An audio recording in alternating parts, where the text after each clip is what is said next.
Terraria's 1.4.4 update has seriously increased the variety of viable weapon options throughout the game, with a plethora of buffs and reworks made to some of the more forgotten and unused weapons in the game. This primarily focused on pure melee, but also reworked a handful of more obscure options like flamethrowers and sentries. Today, we're going to be looking at a weapon rework I didn't expect to see on the North Pole. Being a spear, this has always been quite an underwhelming drop compared to the other weapons obtainable at this tier. So the question is, has the rework made it worth getting? Before we take a look at its performance, however, here's how you can get your hands on it.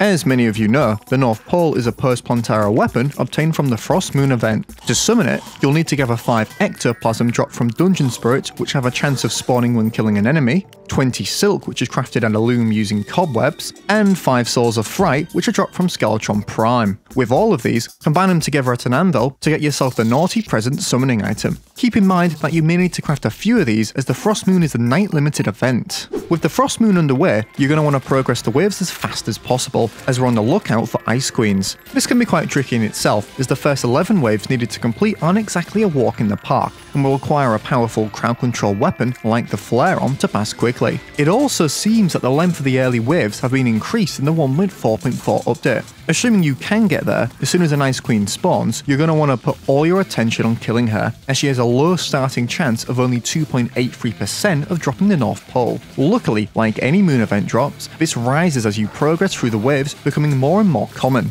Hopefully, you can get it nice and quickly like I did here. So, let's take a look at how it performs now. The North Pole's functionality is extremely unique, especially for a spear weapon. While it can be used as a regular spear, this is wasting its true potential. As you can see, it releases a deadly trail of snowflakes that carpet bomb the path of an icy spear projectile. This can be used in a number of ways. By firing directly upwards, you can achieve some incredibly high DPS in one concentrated area. But I'd say the true utility of this weapon is spreading this damage out across a large open space, dealing damage to a line of enemies equally. Now you're probably wondering, this looks and sounds pretty similar to what it did before, and although it does appear that way, Relogic did in fact rework this weapon to be far more useful, with the damage of the spear projectile now dealing the full damage, and the flakes dealing slightly more too. The flakes are now also not affected by wind, and fire in a more randomized pattern, making it easier to hit a group of enemies. As you can see, even against some more tanky enemies like biomimics, the spear can do a pretty good job at dealing damage to multiple at a time due to its piercing. However, this is where the weaknesses begin to show, as this weapon begins to fall short the less enemies you have on the screen.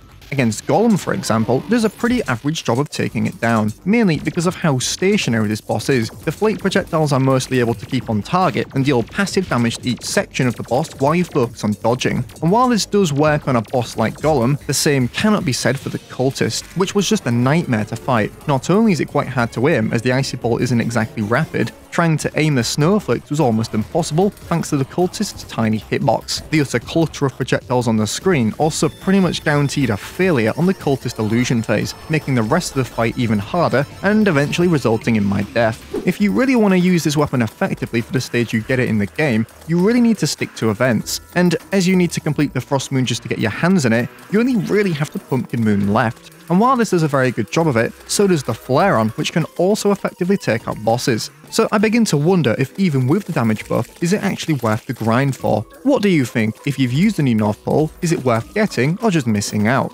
Thanks for watching. For more Terraria content like this, drop a like and subscribe, and I'll see you in the next one.